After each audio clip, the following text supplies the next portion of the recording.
I remember growing up and being so broke that when there wasn't any toothpaste in the house, I had to go in the bathroom and scratch my teeth before I left for school.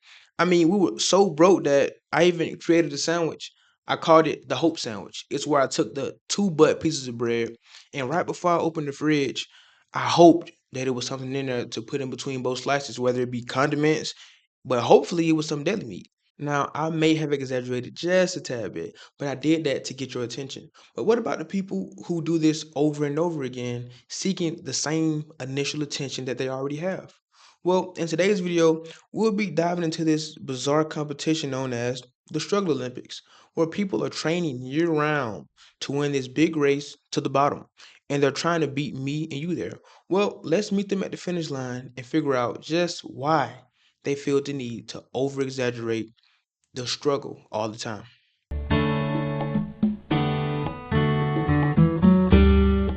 Now, before I dive in, a disclaimer: there's nothing wrong with coming from the middle class or the high class. In fact, I think I only know one person who ever brags and loves at the fact that they come from the middle class, and that's Vice President Kamala Harris.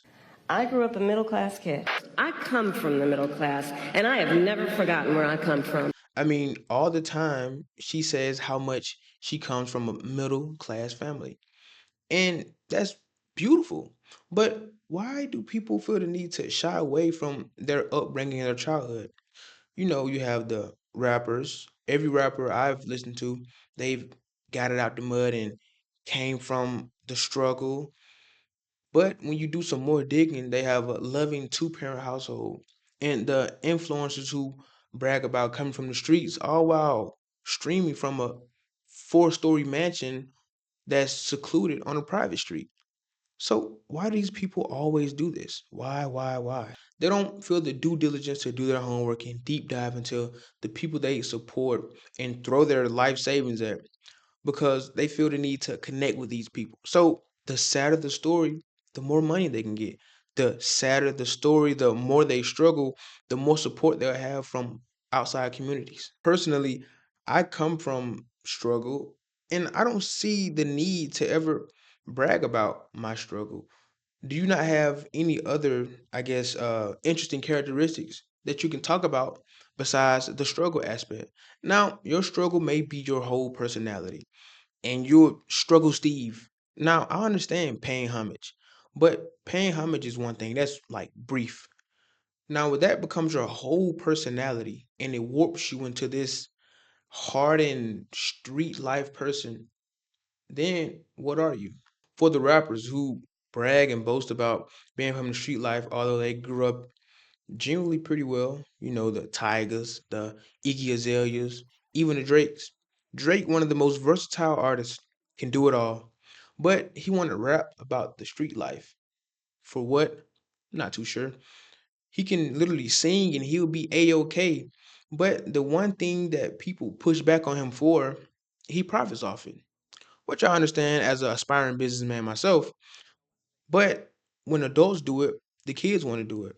I can give myself as a prime example. You probably can relate to. You remember the kid who was always well dressed, had all the shoes, all the clothes, came to school with cool lunch boxes, so on and so forth.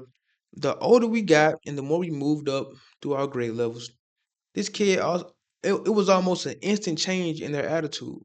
It's like they tried to fit in with the rough crowd. You know, the kids who were actually from the projects. They wanted to fit in with these kids because these kids they had bravado, they had attitude.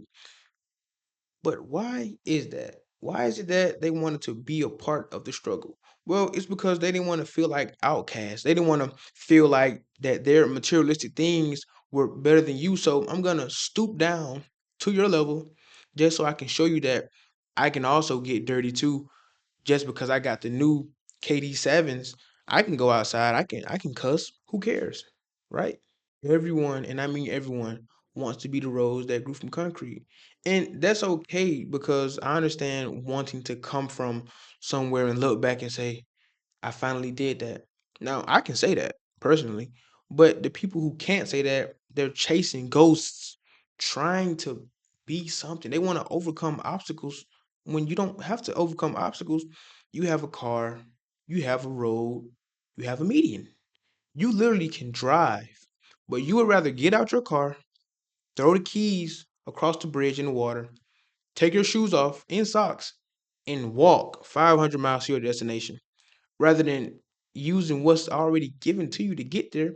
You don't need to relate to the people to the left and right of you.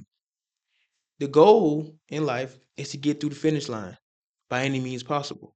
Now, if you want to struggle to get there, do that. But don't promote the struggle to get there. Do it by your own merits. Now, let's address the elephant in the room. The word ghetto is usually associated with Black Americans, and as someone who grew up in the ghetto, did I just stereotype myself? The word can apply to many people who live in or support this lifestyle. That's why I never want to disrespect the true OGs like Vanilla Ice, Riff Raff, G Easy, the real hip hop heartthrobs.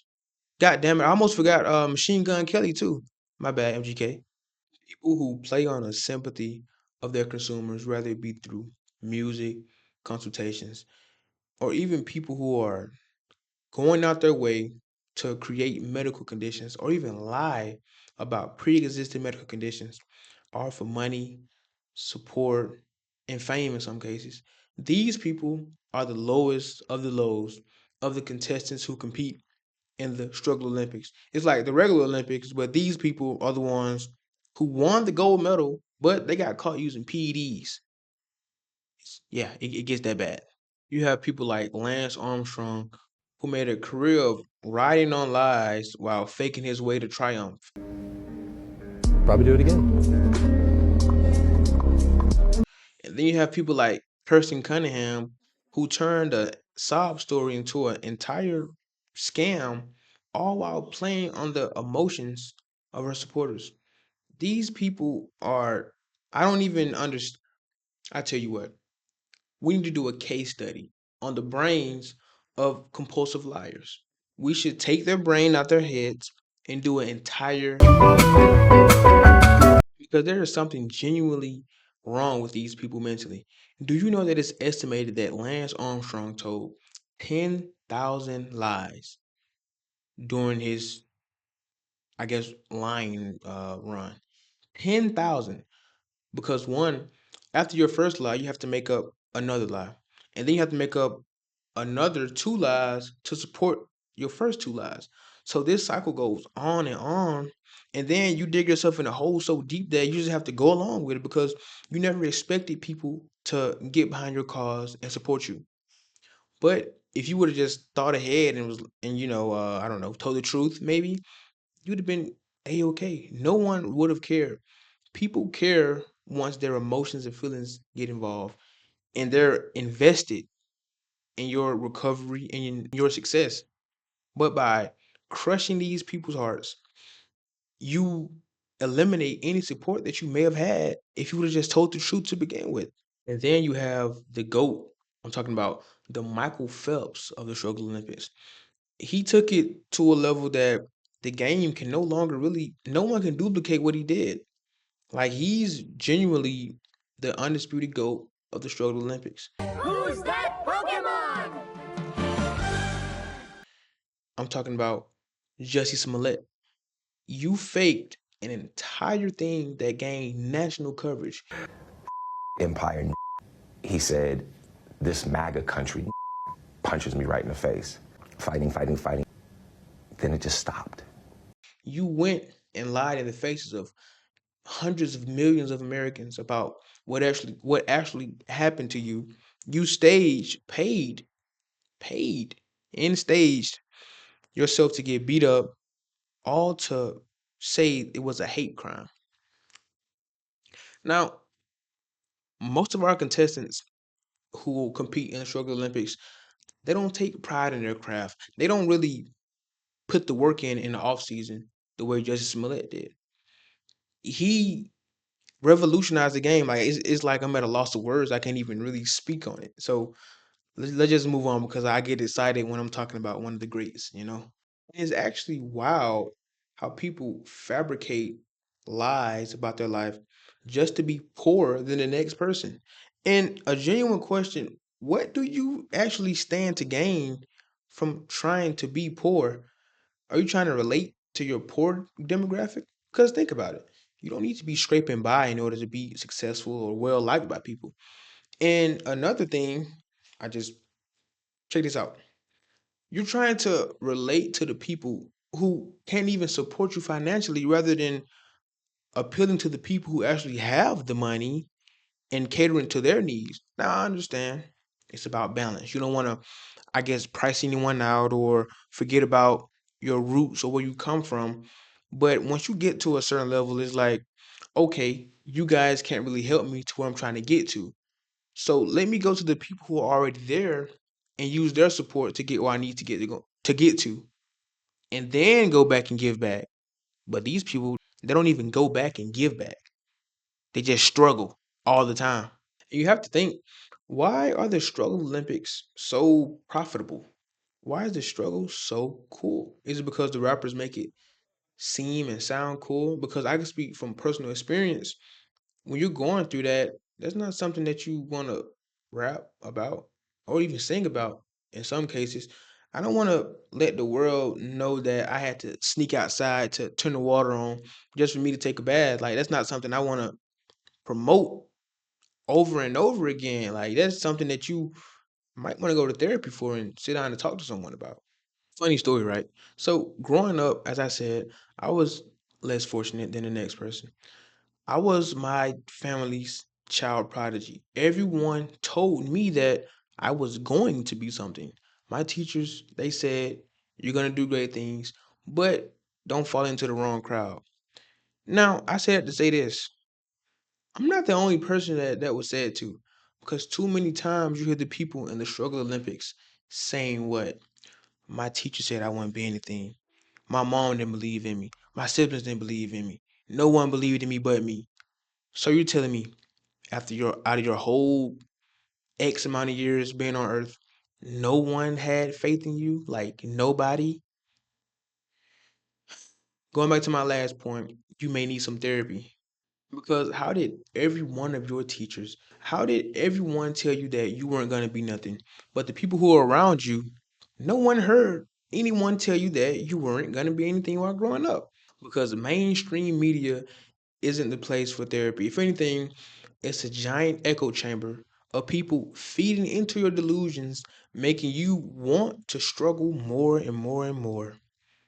But there is nothing wrong with being authentic. Authenticity is one of the best things you can be because there's too many people playing in someone else's shadow, trying to live up to an image that you just can't reach because you're chasing ghosts. It doesn't exist. Your struggle, your hard life, your hard not life does not exist. So live in your truth and be yourself. But guys, that's all I got for now. Be sure to let me know if there's anything that I can improve on, whether it be audio, whether it be visuals, background. Let me know because my goal is to put out the best content possible for you guys. So feel free to drop a comment and let me know of different ways I can improve. Hope you like the video, guys. Peace. Madam Vice President raised over $100 million from bragging about her middle class upbringing. Now, you can keep bragging about the struggle and make a couple 100,000 here and there, but she made over 100 million from always talking about her middle class upbringing. Hey, just something to think about. If you're thinking about joining the Struggle Olympics, you can always skip the Struggle Olympics and live in your truth. But who am I? Who cares what I think, right?